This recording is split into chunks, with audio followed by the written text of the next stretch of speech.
bad game over there.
Load of children.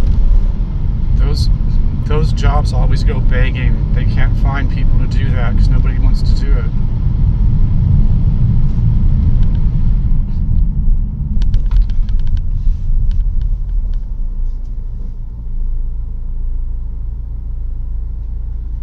See, that's what we should be doing, like that, riding bikes.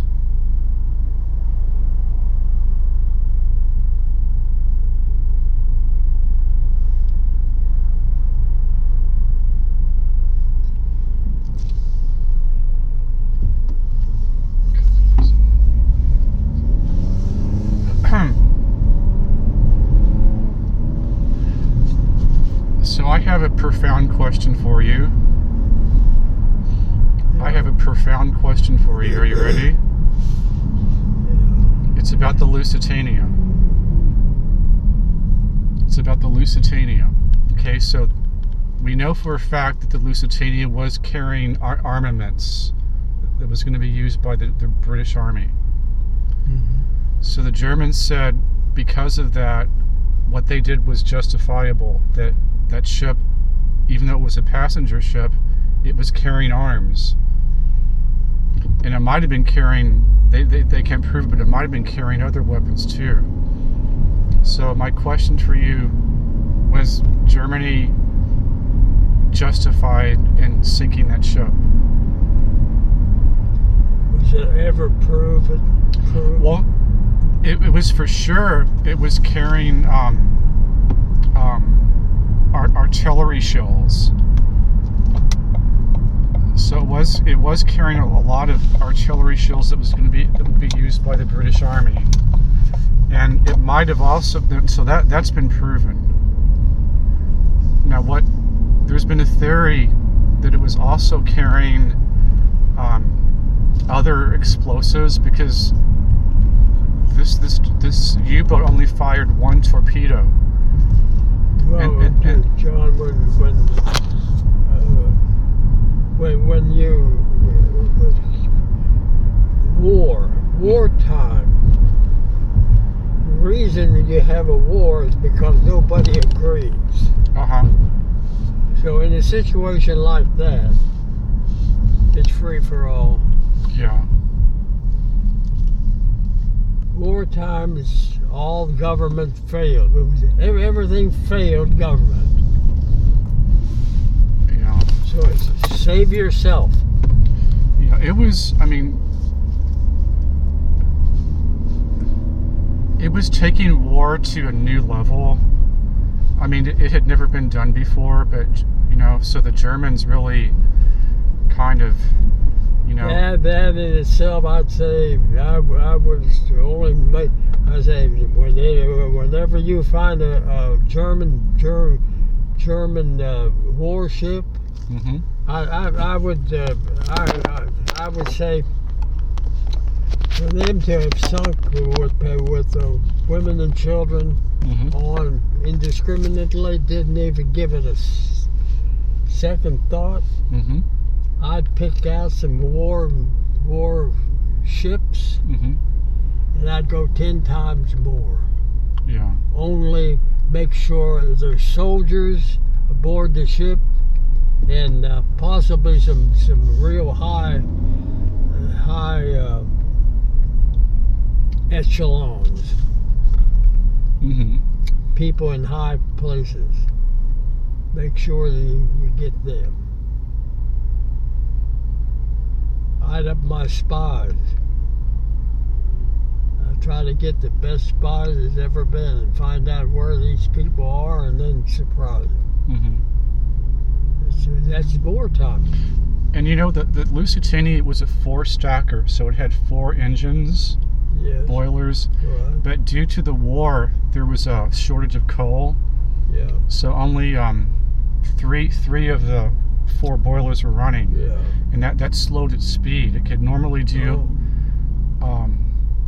almost 25 knots, which is 30 miles an hour, but it slowed it down to 20 knots. So they were saying that could have been a factor. Well, we went to war. We won it. You know.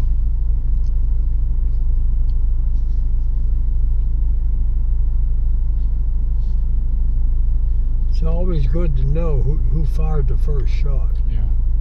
Well, before World War I and World War II, when armies would go to battle, well, you would see how the French they would just battle. They would not touch civilians. Right. Like with the American Civil War, they would do their battles, but they would leave the civilians. But this was a new type of war. And in World War II, of course, we bombed all the cities, so it just brought a new brutality to war, you know.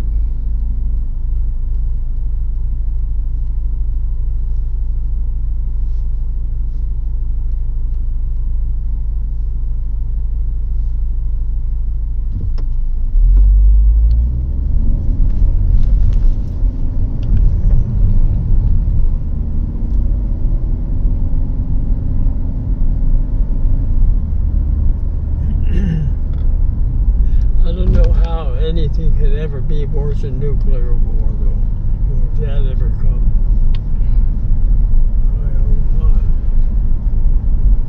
Yeah, well, luckily, not too many nations have the ability to do that. There's hope that they never find out how to do it.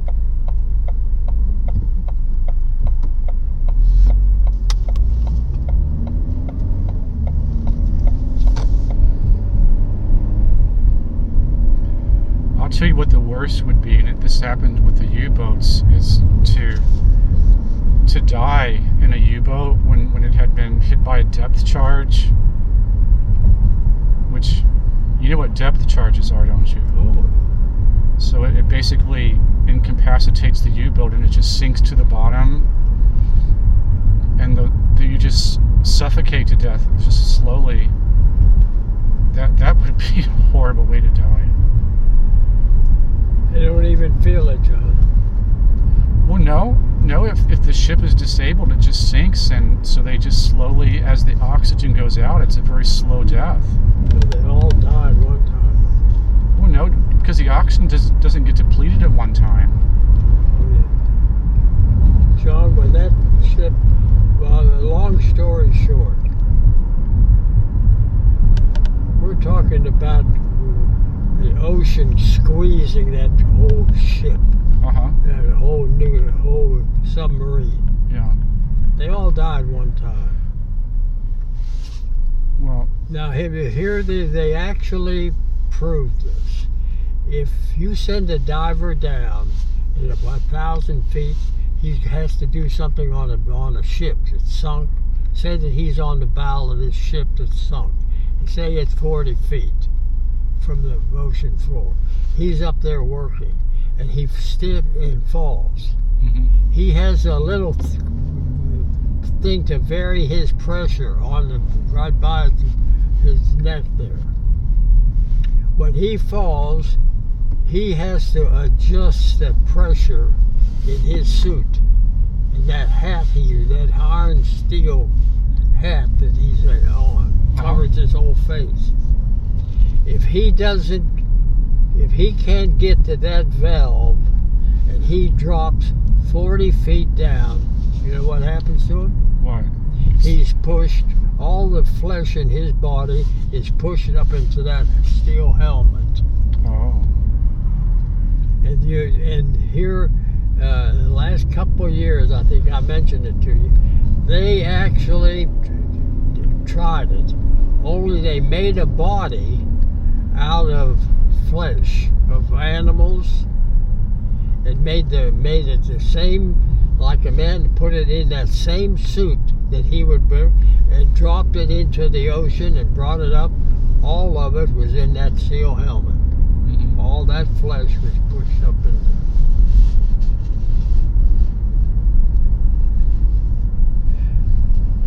When a submarine is torpedoed and it starts to slowly go down, all of those men, their eardrums, I'd say, when it starts to go down slowly, the first thing happens to them is their eardrums will pop, and from then on, a great crunch comes, and they won't even have time to say I'm dying. Yeah. They will all die at the same time. Yeah, but I'm not talking about like in World War I or World War II. I mean, the primary way they would deal with the subs was with the depth charges. You know, and it's kind of shell shocking, and it would disable the submarine, but it wouldn't like destroy it all at once.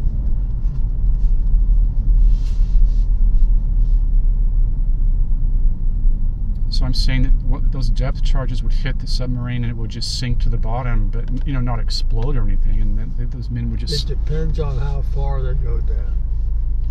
If they go down by more than 5,000 feet, they got the big crunch. No, they'll all die. Yeah, but most of the submarines, like, they stayed pretty much close to the sea lanes, like close to Ireland, or because that's where the ships were. So right. So the sea, not very deep. So the sea in that case, it's not like the Titanic where it dropped in the middle of the ocean. It was like, sometimes it could be as little as 300 feet, and that's not going to crush anything. I used to know how far the submarines can travel. Of course, the nuclear ones they have now can go deeper than they used to. I mean, I don't think it's like the old diesel ones. I don't think it's very far. I mean, I could look it up. I'm guessing it's probably not over 1,000 feet. Find how far a submarine can go down and motivate. Yeah. You can do that real quickly with your handheld library. With your handheld library.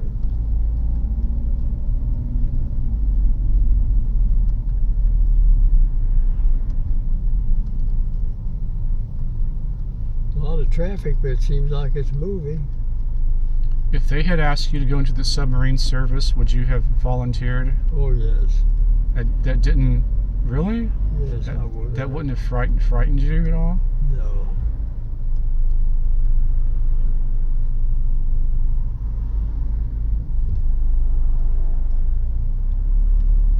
But the good thing about they get, in terms of food, the submariners got top of the line.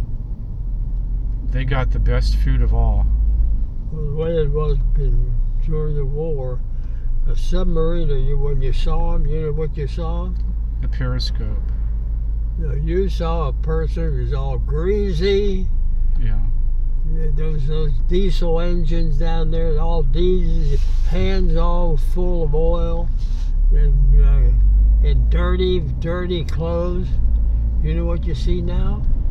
Oh, yeah, it's well dressed. Yeah, because it's they're living in like a hotel. Yeah, it's nuclear. Yeah. They have special rooms for themselves. Yeah. And they have movies. There's no dirt, no nothing. don't have to clean up like you used before. You take a shower ever, and through they have this one place they have to exercise. You know where they exercise? Where? Each one has 16 nuclear warheads, no missiles, and they're all in a row. And the space between that they had a name for it, like Sherwood Forest. Yeah, they call it Sherwood Forest. Each man has to exercise himself. For one reason, when they're running, they go through these missiles, and there's cross members. So you could be running and exercising, and if another one come, you could hit. You can't see, but this is where they cross over. If you were running so fast one direction, and here comes another man exercising, he'd come and you could wind up in the hospital. Mm-hmm. Two heads hit together. So they, one at a time, has to go through Bernheim Forest, through those missiles, Mm-hmm. and exercise. And what got me when I saw this on television, showed this one going, explained to tell him how far he's sweating and all that, and showed him when he went through all of it. Now he comes out in the opening, and he's so tired he just drops down. He's on the floor of the submarine, and guess what he does? What? He begins to pray, and he puts his head down. He's a Muslim. Mm-hmm. And I thought, boy, oh boy, when I saw that, a Muslim in a nuclear submarine.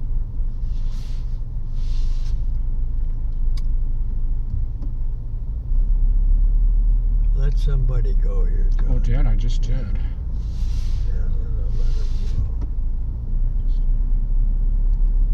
I just let 3 people get through there. go. Good. What going through? Take matters in her own hand. Just keep like this. This is what you call rush hour traffic, Dad. This is rush hour The one traffic. good thing about it, I can look around and see how these people are living. Boy, Yeah. oh boy, all of you look back there, and there's our fence that guy wants to put in. Something tells me they just want to be by themselves. Mm-hmm. Well, they people up And more. then the children too. That little boy. But as you said, as I was thinking about this, what he putting that fence up, you came and said, what is he going to do down at the other end? Uh-huh. Is he going to leave it open? If he's the first thing I thought of when he said he'd like that fence all the way through, I'm thinking he's thinking about the little boy of his. Mm-hmm. He wants to, he doesn't want him to go out in the alley. Yeah. Well, yeah, that makes sense.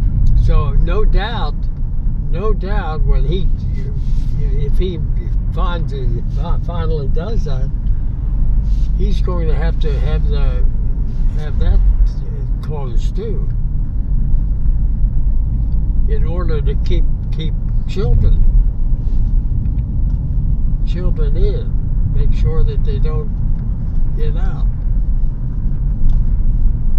I think that's safety is his reason. I'll say one thing: whoever is directing this traffic by the computer, they're doing a good job. Mm-hmm. They're moving on and seeing how other people live too. That's it. I even got a address number there. I can look. Oh, there's capacitor banks up in power. That's what I changed at Ford Motor Company. Capacitor banks? Yeah. Dave Schiff said, "Oh no, that's LG&E. We don't want to touch that." They were afraid to climb that metal pole.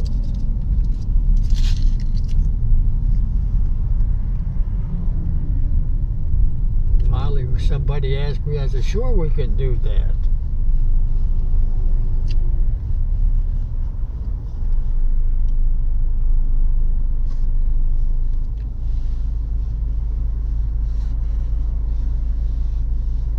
And then they gave Smitty, that guy that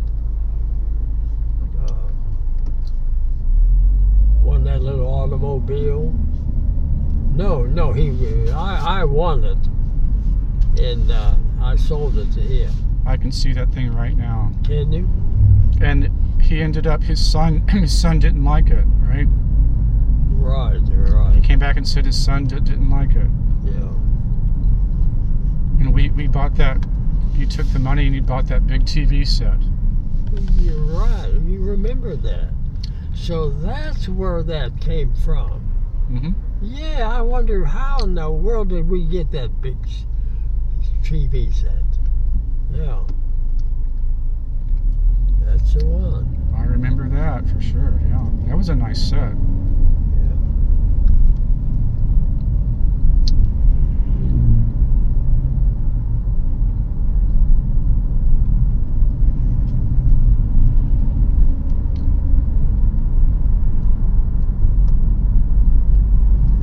Anyways, Smitty is a guy that they gave me to help me to change those capacitors.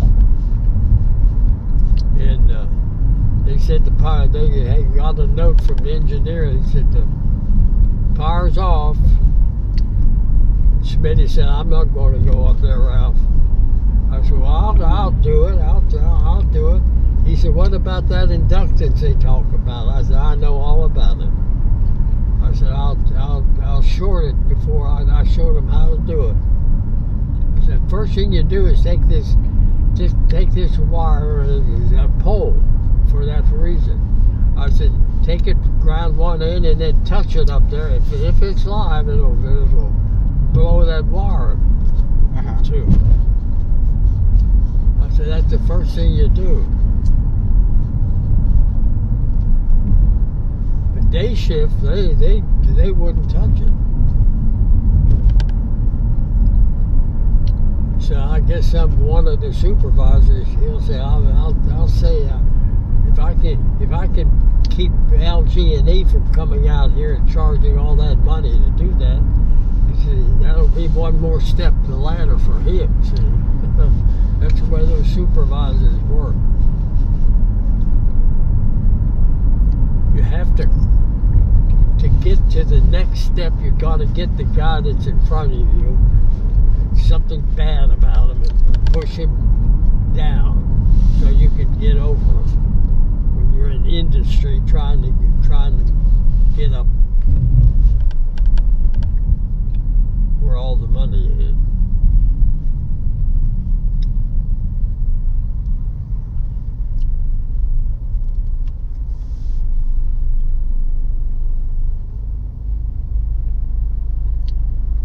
I'll say one thing again. They have this figured out, how to keep this traffic going. Can you imagine if they didn't have a way of doing all this, and in timing, this would be chaos. Oh yeah. It would be utterly. People would be coming out of their cars, going to the restroom, and everything else.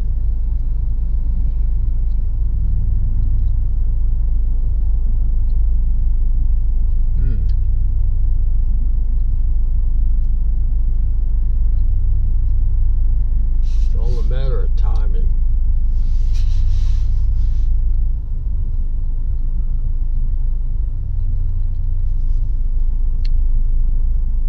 You know, on a lot of those Navy ships, or all ships, they keep a mascot animal like a dog or a cat. Mm-hmm. Okay, hurry, come on, hurry. Oh, you see how close he came? I thought he was going to hit the...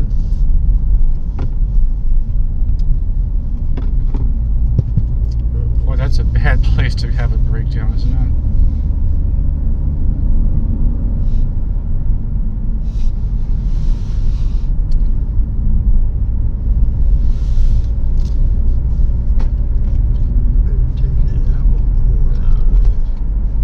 So those light bulbs, they charge when you have them screwed down, and they Right, yeah. The fact that that thing is still burning, and it would still burning, it tells me there's something about this light. Forget the electricity. We know what the electricity is. There's something about this light is just unbelievable. I don't know anything about it. All I know about light is it's a certain frequency of light. And it's a narrow band, and that's what we see. All this light we have is a certain frequency. It's like tuning a radio. You have all these different frequencies for different people listening. Radio stations, very thin frequency.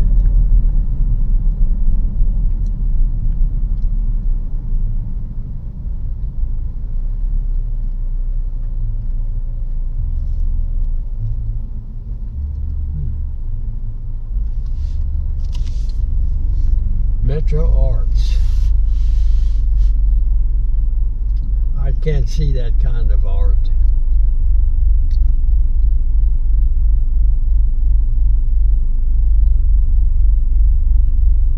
don't like it, huh? No. Bunch of jumble gumble. You know who hated modern art? Hitler. He despised it.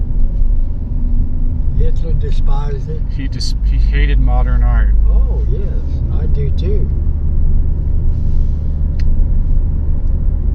He said it was all Jewish. It was just a bunch of Jewish trash. He was right there.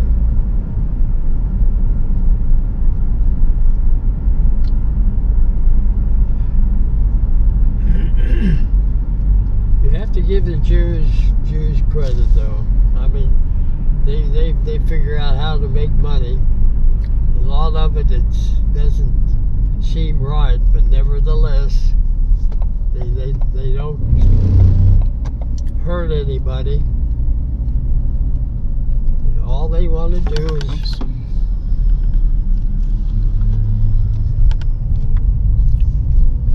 make a living. That's it. But they don't want to go with a shovel. They want to use their brain. Yeah, they don't want to play sports either. How many Jewish basketball players do you see?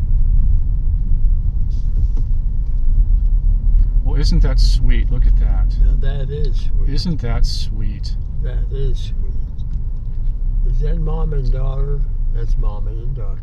No, that is so sweet. Okay, lady, come on.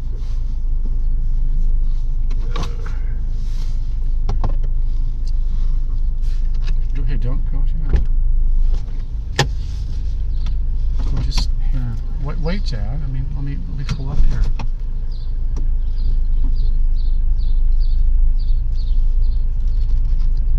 Okay, let me get a card for you.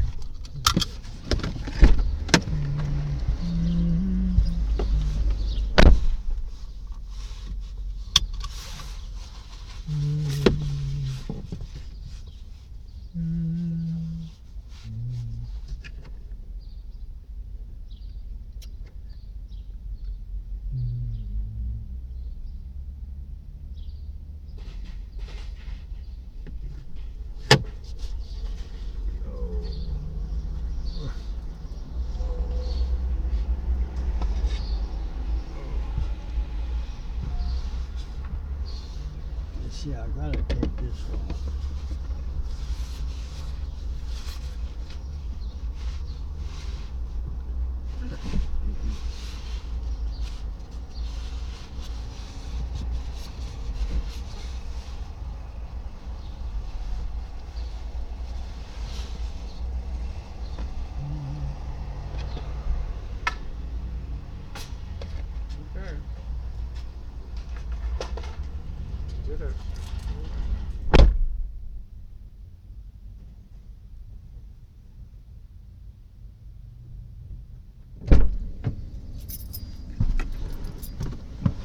Isn't that sweet?